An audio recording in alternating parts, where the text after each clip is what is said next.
요즘 성경 들고 예배 드리러 오십니까? 예. 성경을 들고 다니지 않는 분들도 참 많습니다. 교회 가면 자막으로 그냥 다 찾아드리고 하기 때문에 성경을 굳이 가져갈 필요가 있겠는가? 아예 들고 다니지 않는 분들도 있는데, 사실 성경은 들고 예배에 오면 그 모습 자체가 벌써 하나님 앞에 예배자의 자세입니다. 그죠? 그 모습 자체가 예배자의 자세. 성경이 뭐냐 하면, 성경은 하나님의 셀프 레벨레이션, 하나님의 자기 계시, 하나님이 어떤 분이신가 하는 것을 보여준 거죠. 하나님은 여러 가지 속성을 지니고 계신 분이시지만 사랑이십니다. 오늘도 사랑의 하나님을 만나고 가실 수 있기를 바랍니다. 그 하나님께서 사랑으로 우리를 위해서 어떤 계획을 세우고 계신가, 또 우리에게 어떤 뜻을 가지고 계신가, 그걸 잘 보여주고 있는 책. 하나님이 우리를 향한 계획이 있으시다면 하나님의 계획이 우리 가운데 잘 이루어져야 되는데, 우리가 우리 생각으로만 꽉 차 있으면 하나님의 계획하고는 어긋나는 거잖아요. 그러니까 하나님 말씀을 들고 다니고 하나님의 말씀을 암송하고 하나님의 말씀을 묵상하고 이럴 경우에는 말씀이 내 삶을 인도하는 나의 길잡이입니다 라고 하는 뜻이 담겨 있는 것이죠. 그러니까 하나님의 말씀이 그저 보기에 좋아서 또는 듣기에 좋아서가 아니라 내 삶 전체를 지배하고 나와 하나님 사이를 연결해 주는 것이 된다면 이건 엄청난 책 아닙니까?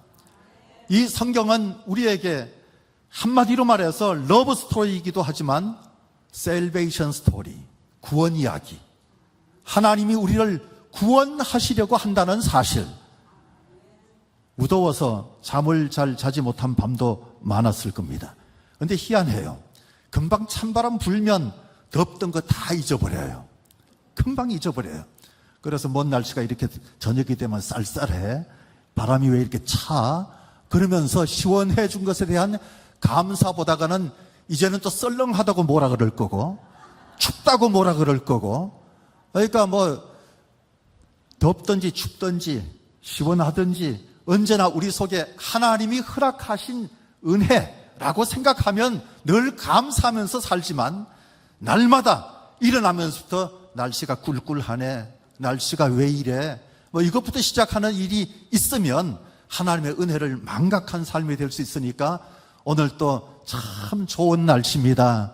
하나님이 우리를 참 사랑해 주시고 구원의 은총을 베풀어 주신다 하는 것을 다시 생각하면서 그렇게 예배할 수 있기를 바랍니다. 구약 성경은 두 개의 큰 사건을 중심으로 기록되어 있어요. 두 개의 축이 있어요. 그 두 개의 축이 바로 출애굽 사건과 포로 귀환 사건이에요. 이 두 개의 사건이 가장 큰 사건들이었습니다. 출애굽 사건, 우리가 잘 아는 대로 이스라엘 백성들이 애굽 땅에서 430년을 종살이를 했습니다. 430년을 종살이했다. 남의 일이니까 별로 느낌이 없을지 몰라도 내가 만약에 430년 동안 종살이한 민족에 속해 있다고 한다면 얼마나 기가 막힐까요? 근데 하나님께서 그 애굽 땅에서 노예 생활하고 있던 이스라엘 백성들을 거기서 해방시켜 주셨다는 것, 엄청나게 큰 사건이죠. 그 다음에 이스라엘에게 있어서 또 큰 사건 중에 하나는 망했던 거거든요. 망해서 결국은 북쪽 이스라엘은 아수르에, 남쪽 유다는 바벨론에 포로로 잡혀가는 끔찍한 상황이 벌어져서 포로 생활 70년을 또 하게 돼요. 그러니까 노예 생활을 했던 아픈 기억이 있는데 포로 생활 70년 또 쓰라린 역사를 가지고 살아갈 수밖에 없는데, 하나님께서 포로로 살고 있던 그 백성들을 돌아오게 하신 사건, 그게 포로 귀환 사건입니다. 이 사건들 속에 드러나는 것은 하나님의 절대 주권이에요. 430년 정도면 사라져야 되는 나라 아닙니까? 그죠? 사라져야 돼요. 70년 동안 포로로 지냈다면 없어져야 될 그런 나라임에도 불구하고 절대 주권자이신 하나님이 함께 하시니까 다시 세워지게 된다는 사실. 하나님은 언약의 하나님이신데 그 언약에 신실하셔서 430년이 지나도 70년이 지나도 그 백성들을 잊지 않으시고 기억하시고 그들을 찾아오셔서 근전해 주셨다는 이 셀베이션 스토리. 참 기가 막힐 것 아닙니까? 하나님의 이 구약의 구원 이야기가 우리에게 얼마나 큰 은혜가 되는지 모르는데, 구약의 구원 이야기는 미래에 완성될 구원에 대한 그림자고 예표예요. 이건 그냥 그림자, 예표 정대예요. 근데 이 구원이 신약에서 완성이 됩니다. 그래서 신약의 구원은 구약의 구원하고 좀 차이가 있는데 진짜 구원이 바로 신약에서 이루어지는 거예요. 신약의 구원은 예수 그리스도를 통하여서 우리의 죄 문제가 완전히 해결되고 믿음으로 말미암아 영원한 생명을 얻는 실체, 구원의 완성, 그게 바로 신약의 구원입니다. 그러니까 구약의 구원이라고 하는 것은 좀 어떤 기간, 일시적인 것이고 또 현세적인 특징이 있다고 한다면, 신약의 구원은 영원한 구원이고 완성되는 구원이라는 사실을 기억한다면 신약의 구원이 멋지죠. 구약의 구원, 신약의 구원, 이렇게 큰 차이가 있는데 대상에서도 차이가 있었어요. 구약의 구원은 좀 내셔널, 민족적인 차원에서 구원해 주신 것이라면, 신약의 구원은 하나님과 예수님을 내가 개인적으로 믿을 때 그 개개인을 하나님이 구원받게 해주시는 individual salvation, 개개인적으로 구원을 받는 그런 모습으로 하나님께서 계획하셨고 지금까지 구원의 역사를 쭉 이어 오셨다는 사실. 그래서 우리가 하나님을 아버지라고 부르는 영광을 누리게 됐습니다. 좌우에 계신 분들도 다 그러면 한 가족 아닙니까? 그죠? 가족이에요. 한번 사랑합니다, 가족으로서 사랑합니다를 고백해 보시길 바랍니다.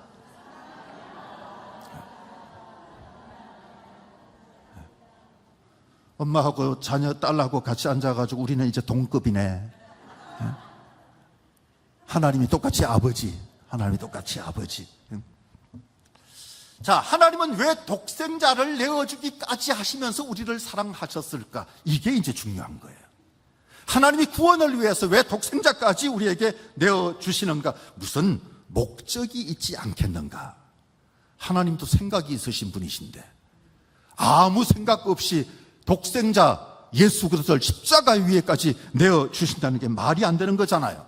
목적 아는 것이 중요한데, 오늘은 목적이 뭔가라고 하는 제목으로 말씀을 나누면서 이스라엘의 구원 사건을 통하여서 우리를 향한 구원의 모습이 어떤 것인가를 생각하고 은혜 받는 우리 모두가 꼭 될 수 있기를 바랍니다. 첫째, 예배가 목적이에요. 일반 사람들 같은 경우는 출애굽의 목적을 두 가지로 생각해요. 출애굽의 목적은 뭐니 해도 430년 동안 속박받았으니까, 노예 생활을 했으니까 자유가 아니겠는가? 공감이 되죠? 자유가 가장 시급한 거잖아요. 그 다음에 하나님이 약속하신 약속의 땅이 있는데 그 약속의 땅에서 살아야 되는 거잖아요. 그러니까 자유와 가나안 땅, 이게 바로 출애굽, 그러면 사람들이 생각하는 하나님의 구원 목적이 아닐까, 그런 생각을 하면서 사람들이 사는데, 틀린 말이 아닌데 맞는 말도 아닙니다. 하나님이 자유를 주시려고 하는 것과 가나안 땅에 들어가 살게 하시려고 하는 이것이 바로 목적이다, 맞는 것 같긴 하지만 더 정확한 목적을 성경이 밝히고 있기 때문에 맞다고 할 수는 없습니다. 1절 말씀을 보시면 모세와 애굽의 바로 사이에 대화가 쭉 진행이 되는데, 그때 하나님의 말씀을 모세가 전하는데 그 말씀이 살라흐 엣 암미, 살라흐 엣 암미, 내 백성을 보내라, 내 백성을 보내라. 하나님이 모세를 통해서 바로왕 앞에 가서 내 백성을 보내라, 그렇게 말씀하게 하신 거예요. 이 말씀을 잘 보세요. 이스라엘 백성은 애굽의 노예가 아니라 하나님의 백성이란 얘기잖아요. 그죠? 애굽의 노예가 아니라 하나님의 소유라는 거잖아요. 그러니까 하나님이 내 것 내놔 그러면서 찾아가서 돌려보내라고 말씀하셨다는 것. 그리고 그 다음 내용, 이어지는 1절 다음 내용을 보시면 그들이 광야에서 내 앞에 절기를 지킬 것이니라. 내 앞에 절기를 지킬 것이니라. 이게 구원의 목적입니다. 해방시켜 주신 목적이에요. 목적은 절기 지키는 것. 성경이 그렇게 말씀하고 있습니다. 내 백성을 보내라, 그들이 나를 섬길 것이니라 하는 말씀을 그 다음에 이제 여러 군데서 밝히시는데, 출애굽기 7장 16절, 8장 1절, 9장 1절, 10장 3절 이런 말씀들 가운데서 반복해서 내 백성을 보내라, 그들이 나를 섬길 것이니라. 이 섬긴다고 하는 말이 아바드라고 하는 히브리어인데, 봉사하다, 예배하다, 종살이하다, 그런 의미가 있어요. 아니, 이 말에 또 종살이하다도 들어가야 되는가? 원래 뜻이 그래요. 여러분, 하나님 앞에 종살이하는 것처럼 충실해야 돼요. 이 부분에 있어서는 아멘이 조금 적을 줄 알았어요. 하나님 앞에서 종살이하는 마음으로, 종은 안 나오면 맞아 죽어요. 일 안 하면 버림을 받을 수도 있어요. 과거에는 죽일 수도 있었어요. 근데 하나님 앞에서 마치 종살이 하는데, 그 종은 자발적인 종이에요. 그 종은 억지로 일하는 종이 아니에요. 그러니까 이 종살이는 좋은 거예요. 내 길을 좀 뚫어주세요, 나 종살이 하고 싶어요. 자발적으로 그렇게 종살이 하는 사람들도 있었단 말이죠. 나가면 오히려 굶어 죽어요. 독립하면 굶어 죽어요. 기꺼이 종살이 하는 것. 근데 이게 바로 예배하다, 봉사하다, 그런 뜻. 그러니까 출애굽의 목적은 예배입니다. 출애굽의 목적이 성경이 분명히 밝히는데 예배라고 하는 사실. 잘 보십시오. 8장, 10장 등에서 모세하고 바로하고 막 대화하는 장면들이 나오는데, 그 장면들 가운데서 단 한 번이라도 모세가 이스라엘 백성들에게 자유를 주라, 자유라고 하는 말을 단 한 번도 안 씁니다. 단 한 번도 안 나오는 단어예요. 종살이 했으니까 당연히 자유겠지, 그렇게 생각할지 몰라도 단 한 번도 그렇게 말하지 않았습니다. 그 다음, 가나안 땅은 하나님이 약속하신 땅이잖아요. 하나님이 약속하신 땅이에요. 그런데도 불구하고 그 땅 가서 살려고 한다, 그 땅 얻으려고 한다, 그런 말도 단 한 번도 안 합니다. 모세가 그런 얘기를 안 해요. 일관되게 얘기한 것이 뭐냐 하면, 절기를 지키려고 한다. 절기를 지키려고 한다. 그러니까 모세는 계속해서 출애굽의 목적은 오직 예배라고 하는 사실을 말하고 있다는 사실. 예배는 이스라엘 백성들의 삶의 중심이었습니다. 예배가 삶의 중심이었어요. 하나님과의 관계를 유지하는 데 있어서 가장 중요한 통로, 그게 바로 예배였습니다. 예배. 절기를 지킨다, 단순하게 종교적 기념일 지켰다, 그런 의미가 아닌 것. 베풀어 주신 구원 역사가 너무너무 감사해요. 하나님 앞에 예배드리면서 하나님의 임재를 경험하는 거예요. 그게 절기 지키는 거였어요. 대표적인 절기가 유월절, 또 무교절, 초실절. 절기를 지키면서 우리가 바로 하나님의 백성이다, 그래서 하나님의 백성답게 살겠다고 하는 표현, 그게 바로 절기 지키는 거였어요. 우리는 하나님의 백성답게 예배드려야 합니다.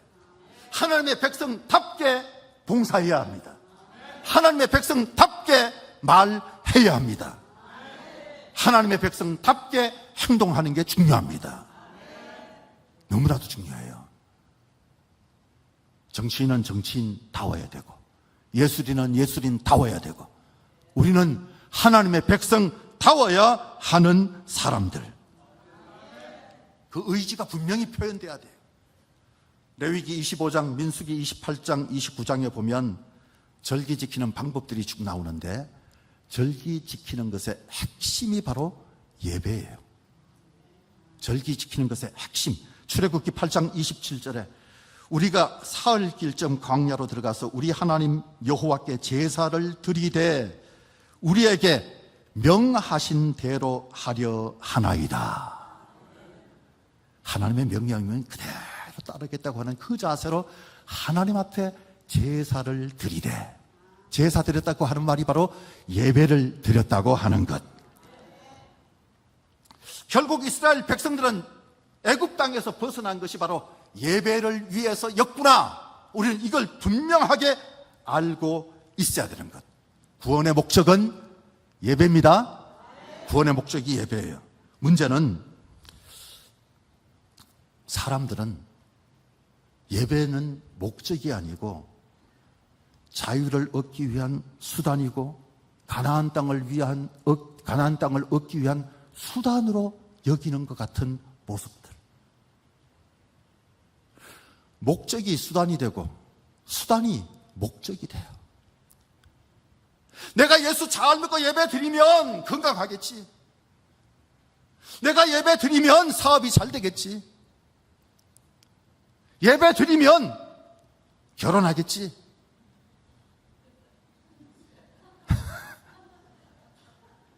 예배 드리면 뭔가 이루어질 것이라고 생각하고 그 기대를 가지고 목적이 거기에 있고 예배는 수단이에요. 수단과 목적이 바뀌면 안 됩니다. 예배가 목적이고 자유는 수단, 가나안 땅도 수단. 꼭 기억하시기 바랍니다. 예배가 출애굽의 목적, 구원의 목적이었다는 사실. 두 번째, 이제 자유, 예배를 위해서 필요한 것이다 라고 하는 부분을 말씀드리는데 한 가지씩 이제 짚어보는 거예요. 이스라엘 백성은 애굽에서 자유가 없는 노예였습니다. 그저 명령 따라 채찍에 맞아가면서 하루 종일 벽돌 굽고 성을 쌓는 일을 하는 사람들. 날마다 엄청 피곤해서 예배당에서 예배를 드린다 상상도 할 수 없는 일. 글쎄요, 예배 드리려고 앉기만 하면 눈꺼풀이 무거워서 그냥 당장 잠이 오고 난리가 날 거예요. 그래서 잠이 오고 난리가 날 거예요. 예배가 되지를 않는 거예요. 그때는 마음껏 하나님을 예배한다. 이건 불가능한 일. 게다가 애굽 땅은 우상의 나라였습니다. 우상 숭배하는 그런 나라. 그 우상들 사이에서 하나님께 예배한다. 이건 탄압받을 일, 박해받을 일이었기 때문에 마음껏 예배드리기 위해서는 자유가 필요했어요. 자유가. 여러분, 신앙의 자유가 정말 소중한 겁니다. 우리 대한민국은 헌법 제20조에서 모든 국민이 신앙의 자유를 가진다 그랬습니다. 우리 모든 국민이 신앙의 자유를 가지고 있는 거예요. 이건 인간의 존엄과 가치, 행복, 추구권과 밀접한 관련이 있는 것인데 우리 대한민국은 하나님의 은혜로 말미암아 신앙의 자유가 있어서 마음껏 예배를 드리는데 저 북녘 땅은 세상에서 가장 종교 탄압이 심한 나라, 가장 종교 탄압이 심합니다. 성경 소지하면, 성경을 가지면 처벌 대상되고 마치 현대판 카타콤 같은 지하교회에서 예배를 드리는 것도 절대 금지. 예배 드리다 체포가 되면, 들키게 되면 정치범 수용소에 끌려가거나 아니면 공개 처형 대상이 된다는 사실. 저 중국도 종교활동을 엄격하게 통제합니다. 교회 그리고 십자가 다 제거. 그리고 선교사들 추방. 그게 중국. 이란도 심각합니다. 이슬람에서 다른 종교로 개종하면 배교로 간주합니다. 사형감이에요. 기독교 예배 금지하고 기독교로 개종한 사람은 국가 안보를 위협하는 세력으로, 위협하는 자로 인정하고 처형하는 겁니다. 아프가니스탄도 극단적 이슬람 국가예요. 이슬람 외의 모든 종교는 금지되고 기독교는 박해 대상입니다. 탈레반은 기독교인을 적극적으로 색출하고 살해하고 기독교인 가정의 재산을 몰수하고 그리고 자녀들은 강제 결혼을 시켜버려요. 끔찍하죠. 신앙생활 하기가 정말 어렵습니다. 이삭이라고 하는 목사님이 80년대 구소련의 어느 지역에 가서 예배를 드리게 됐는데 예배를 시작하기 전에 교인들이 와서 성경을 읽더래요. 교회 들어오는 성도들마다 성경을 읽는데 그 모습이 너무 아름다워서 자세히 이렇게 보게 됐는데 보니까 울더래요. 다 울어요. 아니 예배를 시작하기도 전에 그냥 막 우는 거예요. 시간이 돼서 낡은 풍금에 맞춰서 성령을 부르는데 찬양 대원들도 울고 성도들이 예배 내내 울음 때문에 제대로 찬양을 부르지 못할 정도. 하나님의 말씀을 듣는 설교 시간에도 울고 성찬식 때도 울고 시작 전부터 계속 사방에서 다 우니까 예배 마치고 난 다음에 물었대요. 아니 왜 그렇게 우냐? 무슨 일이 있냐? 그랬더니 하는 대답이 오늘 드리는 이 예배가 마지막 예배가 될 수 있기 때문입니다. KGB에 붙잡혀가서 20년째 돌아오지 않는 사람도 많았고 30년째 돌아오지 않는 사람도 많았기 때문에 오늘 드리고 있는 이 예배가 우리 생애 가운데 마지막 예배가 될 수 있기 때문에 우리는 눈물로 예배할 수밖에 없습니다. 그렇게 말하더라는 거예요. 여러분 자유가 중요합니다. 자유 없이는 예배할 수 없습니다. 그래서 이스라엘 백성들에게 자유를 주셨어요. 그러면 이스라엘 백성들이 자유를 주셨으니 그 자유를 하나님 앞에 예배 드려야 되는 거잖아요. 출애굽이 목적이 예배잖아요. 그런데 그들이 돌아와서 가나안 땅에서 이제 농사도 짓습니다. 과거에는 농사 짓지 못했으니까 예배를 설령 드린다 해도 드릴 게 없었어요. 노예 생활하면서 드릴 게 없는 거예요. 근데 이제는 농사도 하고 목축도 하고 이러니까 드릴 만한 충분한 재물도 있는데 하나님이 자유 주셔서 그 가나안 땅에 살게 하시는데 이스라엘 백성들이 하나님이 주신 그 축복으로 우상을 숭배합니다. 하나님이 건져내서 자유롭게 이렇게 살도록 만들어 주셨는데 그 자유가 방종이 되어버리고 우상을 숭배하는 것이 되고 말았다는 사실. 여러분 저주입니다. 저주가 따를 수밖에 없어요. 사사기 21장 25절에 그때 이스라엘에 왕이 없으므로 사람이 각각 자기의 소견에 옳은 대로 행하더라 그랬는데 통치자가 없다 그 얘기이기도 하지만 그들 마음속에 하나님이 계시지 않는 거예요. 하나님이 통치하지 않는 거예요. 여러분 우리 마음을 하나님이 통치하셔야 우리 속에 천국이 이루어지는 거예요. 하나님이 통치하셔야 돼요. 우리의 마음은 대통령이 통치하는 것이 아니라 하나님이 통치하는 것, 우리 마음은 내가 통치하는 것이 아니라 하나님이 통치하시는 것, 이게 돼야 되는 거예요. 아버지 뜻대로 하는 것이 아니라 마누라 뜻대로 하는 것이 아니라 하나님이 통치하시는 것, 하나님이 통치하시는 것.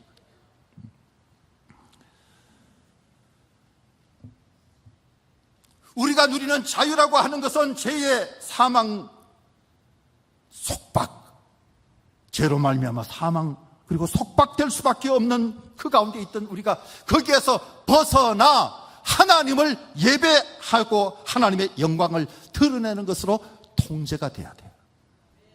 자유가 좀 통제가 될 필요가 있어요. 하나님이 하나님의 영광을 드러내라고, 예배하라고 그 목적을 가지고 우리를 건져내 주셨기 때문입니다. 갈라디아서 5장 1절에 보시면 그리스도께서 우리를 자유롭게 하시려고 자유를 주셨으니 그러므로 굳건하게 서서 다시는 종의 멍에를 매지 말라. 하나님이 자유를 주시는데, 그 자유를 제대로 활용해서 하나님 앞에 예배하는데 집중해야 하는데 그렇게 하지 않은 것. 그래서 430년 동안 포로 생활을 하던 사람들을 기껏 자유를 주어서 가나안 땅에 머무르게 하는데 그들이 우상을 숭배하니까 다시 아수르에 망하고 바벨론에 의해서 망하고 포로로 잡혀가서 온갖 고생 다하는 끔찍한 결과를 초래했다는 사실. 여러분, 우리도 오만해지면 안 됩니다. 오만해지면 안 돼요. 겸손해야 합니다. 하나님께 예배하기 위해서 하나님이 우리에게 자유를 주신 거예요. 세 번째, 가나안 땅. 이것도 역시 예배를 위한 하나님의 준비라는 사실을 알아야 돼요. 가나안 땅, 두 가지 의미가 있는데 그들에게 생활 터전입니다. 또 한 가지는 하나님께 드릴 제물 얻는 장소예요. 제물 얻는 장소. 내가 생활하면서 하나님 앞에 예배하는, 삶을 통하여서 하나님께 예배하는 그 장소로 하나님이 허락해 주셔서 가나안 땅에서 성읍을 만들고 그리고 가정을 세웠습니다. 그리고 그곳에서 농사를 지으면서 살았습니다. 필요한 것을 충분하게 하나님이 채워주셨는데 우상 숭배하고 산당을 곳곳에 짓고, 곳곳에 산당을 짓고 하나님이 주신 축복으로 열심히 우상을 섬기는 거예요. 호세아 2장 8절에 보면 곡식과 새 포도주와 기름은 내가 그에게 준 것이요, 내가 준 것이요, 그들이 바알을 위하여 쓴 은과 금도 내가 그에게 더하여 준 것이거늘 그가 알지 못하도다. 내가 준 것 가지고 우상에게 드리고 있다는 거예요. 우상에게 드리고 있다. 그들은 가나안 땅을 죄악의 도성으로 만들어버리고 만 겁니다. 우리도 다르지 않습니다. 하나님은 특별히 대한민국에게 가나안 땅을 주셨어요. 축복해 주셨어요. 얼마나 풍성하게 주셨는지 이제는 우리의 경제력, 군사력, 국제 외교력, 외교적 영향력, 문화적 영향력, 이런 측면에서 2025년 작년에 미국 언론사에서 평가한 것으로 보면 세계 200여 개국 가운데 세계 강대국 6위, 강대국 6위. 저 프랑스도 제끼고 일본도 제끼고 한국이 6위에 올랐다는 사실. 대한민국은요 초강대국입니다. 초강대국이에요. 우리는 내부적으로 많은 어려움 가운데 지내지만 세계에서 초강대국인 것만큼은 틀림없는 사실이라는 사실을 기억하시고, 하나님께서 앞으로도 가능성이 얼마든지 있어요. 우리는 연속적인 기술 혁신의 나라입니다. 삼성이 무슨 또 핸드폰 내놨는데 또 히트치고 있다 그러잖아요. 난리 났습니다, 지금도. 뿐만 아니라 우리는 압도적인 문화적 영향력을 가지고 있는 나라예요. 대단합니다. 대단합니다. 한국의 젊은 애들, 가수들이 한번 외국 가면 그냥 운동장을 꽉 채우는 것 아닙니까? 난리 나는 거예요. 난리 나는 거예요. 옛날에는 배용준 정도가 가면 일본에서 그냥 오빠 오빠 하고 따르는 사람들이 좀 있었는데 지금은 우리가 알지도 못하는 애들이 세계를 누비고 다니고 있는 거예요. 뭔 걸그룹이 그렇게 많냐, 뭔 아이돌이 그렇게 많냐, 우리는 이름도 몰라요. 옛날 애들은 그래도 좀 이효리나 좀 아는데 요즘은 이효리인지 저효리인지 전혀 이름도 모르는데 세계 사람들은 걔네들을 얼마나 난리를 치는지 몰라요. 대단합니다. 대단해요. 하나님은 우리에게 물질적인 축복도 주셨고, 우리의 권력과 명예, 좋은 것으로 풍성하게 지금까지 많이 채워주시고, 가정도 행복하게, 지식도 많이 얻게 그렇게 만들어 주셨는데, 하나님이 주신 그 모든 것들을 받고 더 감사하며 예배하는가? 그 은혜에 감사하면서 더 열심히 하나님을 섬기는가? 그렇게 해야 합니다. 왜 아멘 안 해요? 그렇게 해야 합니다. 하나님을 믿는 목적이 물질이고, 하나님을 믿는 목적이 권력이고 명예, 그게 되는 것이 좋은 것 아닌가, 잘 되는 것 아닌가, 그렇게 얼마든지 생각할 수 있습니다만, 신약의 목적이 가나안 땅 된다면 그건 문제가 있는 것. 잘못하면요, 하나님을 이용하는 기복신앙으로 사는 거예요. 기복신앙으로. 하나님은 복부인의 하나님 아닙니다. 하나님은 부동산 투기의 동업자 아니십니다. 하나님은 내 사업의 파트너 아니십니다.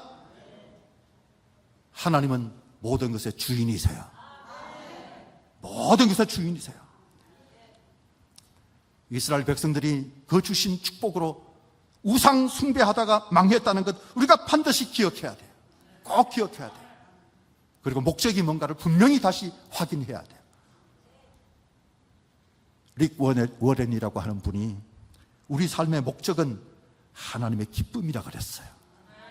우리 삶의 목적은 하나님의 기쁨이다. 여러분 동의하십니까? 내 삶의 목적이 바로 하나님의 기쁨. 아니, 솔직히 말해요. 그런 마음 가지고 나오신 거 맞아요? 내 삶의 목적이 하나님의 기쁨. 근데 오늘 좀 바빠요. 못 가요. 근데 그거 내가 못해요. 좀 다음에 시간 나면 할게요. 우리에게 그런 마음들이 많이 있는 것은 잘못된 거죠. 우리 삶의 최고의 목적이 하나님의 기쁨이라고 말하던 릭 워렌, 그 말을 하면서 언급한 것이 바로 예배입니다. 예배. 예배는 우리를 위해 드리는 게 아니에요. 예배는 하나님을 위해 드리는 겁니다. 하나님을 위해서. 릭 워렌은 진정한 예배가 뭐냐 하면 예수님과 사랑에 빠지는 거라 그랬어요. 진정한 예배는 예수님과 사랑에 빠지는 거다. 그러면서 옛날에 자기 와이프하고 연애하던 얘기를 해요. 연애할 때 솔직히 말해서 그는 목회자이지만 연애할 때는 하루 종일 자기의 생각에서 그녀가 떠난 적이 없다는 거예요. 그녀가 떠난 적이 없다는 거예요. 그러면서 예배가 바로 이런 거 돼야 되는데, 하나님이 떠난 적이 없을 정도로 그 말하는 모습도 생각나고 말하는 내용도 생각나고, 다음에 만나면 어떻게 할까 그 기대하는 마음 때문에 그저 들어가도 그분 생각, 나가도 그분 생각, 뭘 먹어도 요거 같이 먹으면 얼마나 좋을까 그분 생각, 오로지 그게 빠져 있는 것. 근데 바로 예배가 이런 것이 되어야 한다. 릭 워렌이 그런 얘기를 했습니다. 그러면서 릭 워렌이 또 무슨 얘기를 하냐면, 하나님께서 슬픔 가운데 인류 창조하신 것을 후회하기까지 하셨던 때가 있었어요. 그죠? 후회하신 적이 있었어요. 그런데 그때 하나님을 미소 짓게 한 사람이 있었다. 그러면서 소개한 사람이 노아였습니다. 노아. 여러분, 창세기 6장 8절 말씀을 리빙 바이블 번역본으로 보면, 노아 was a preacher to the Lord. 하나님에게 preacher. 기쁨이었다. 노아는 하나님의 기쁨. 노아는 하나님의 기쁨. 그래서 하나님이 노아를 생각하면서 막 미소를 지으셨다. 그렇게 바라보는 거예요. 성경을 읽으면서 여러분, 하나님이 이 장면에서 웃으셨을 거야. 하나님이 이 장면에서 너무너무 좋아하셨을 거야. 그게 느껴져야 성경을 잘 읽는 거예요. 그게 느껴져야 성경 잘 읽는 것. 보세요. 세상 사람들이 다 조롱하는데 하나님께 순종해요. 세상 사람들이 다 비웃는데 하나님과 동행해요. 하나님께 예배해요. 방주 짓는데 걸린 날짜가 며칠이에요? 120일이었어요. 120일 동안 사람들은 미쳤나 그러는데도 불구하고 그런 소리 아랑곳하지 아니하고 오직 하나님께 집중하고 120일 동안 방주를 지은 사람. 노아는 하나님을 미소 짓게 한 사람이었습니다. 여러분, 예배 하나님을 기쁘시게 하는 거예요. 아브라함은 가는 곳마다에서 예배하다가 복의 근원 됐습니다. 엘리야에게 불이 임한 것도 제단 쌓고 경배할 때 불이 임했고, 삼손의 아버지 마노아에게 하나님의 사자가 나타난 것도 그가 제단을 쌓았을 때 나타났다는 것. 기도원이 하나님의 사람으로 부름받은 이후에 첫 번째 한 일이 바로 예배하는 일이었어요. 예배하는 것. 다윗은 예배를 위해서 성전을 지어야 되겠다. 그 계획한 것만으로도 하나님의 축복을 받았던 사람. 그렇죠? 축복을 받았던 사람. 솔로몬은 왕이 된 이후에 재물도 많이, 세상에서 가장 어마어마한 재물을 누릴 뿐만 아니라 가장 지혜로운 사람이 됐던 것이 바로 1000번제를 드린 것. 그 이후에 받은 것. 그 이후에 받은 것. 여러분, 오순절 성령 강림도 그들이 모여서 같이 기도하고 있을 때, 그죠? 기도하고 있을 때 하나님 앞에 예배하는 것은 내가 복을 받는 비결이 된다는 사실 꼭 기억하셔서 예배하는 일에 최선을 다할 수 있기를 바랍니다. 로마 시대 기독교인들은 황제 숭배 거부하고 하나님 믿는다고 하는 그 이유로 투옥되고 고문당했어요. 그래서 카타콤, 지하 묘지, 저기에 숨어서 그들이 신앙을 지킵니다. 비밀리에 예배를 드렸습니다. 16세기 가톨릭 국가였던 프랑스의 개신교도들, 리그노라고 하는데, 그들이 군인들에게 발각될 수도 있다는 사실을 생각할 수밖에 없는 그 공포 속에 파수꾼을 세워두고 목숨 걸고 예배드렸어요. 잡히면 죽음이에요. 그런데도 불구하고 목숨 걸고 예배드렸어요. 우리도 신사 참배를 거부하고 죽어도 우리 신앙 고소하겠다 그러면서 교단적으로 우리는 신사 참배를 거부해서 유일하게, 모든 교단 가운데 유일하게 침례교는 일제에 의해서 교단 폐쇄 명령을 받았던 교단, 침례교밖에 없어요. 한경직 목사님마저도 죄송합니다, 제가 신사 참배를 했습니다, 은퇴할 때 그 말씀을 해서 충격을 줬는데, 우리 침례교단은 교단적으로 아예 총회가 결의를 했고 우리는 신사 참배를 거부한다 그러는 것 때문에 폐쇄 명령을 받았던 유일한 교단. 여러분들 기억 속에도 그저 주기철 목사님, 손양문 목사님만 기억날지 몰라도 침례교회 그 이름도 알려지지 않은 목사님들이 총회적으로 아예 거부했다는 사실을 사람들은 잘 몰라요. 우리가 기억해야 합니다. 기억해야 합니다. 예배에 목숨을 건 사람들의 모습이었습니다. 성경은 말합니다. 히브리서 10장 25절, 모이기를 패하는 어떤 사람들의 습관과 같이 하지 말고 오직 권하여 그날이 가까움을 볼수록 더욱 그리하자. 예배 드리자, 예배 드리자, 예배 드려야 한다, 그 말씀을 한 거예요. 예배 단순한 의무가 아니라 기쁨 될 수 있기를 바랍니다. 예배의 자리는 은혜의 자리, 하나님의 축복의 자리라는 사실을 기억하고, 하늘은 높아졌고 바람은 시원해졌으니 예배하는 행복을 풍성하게 누리는 저와 여러분 다 될 수 있기를 주의 이름으로 축복합니다. 할렐루야.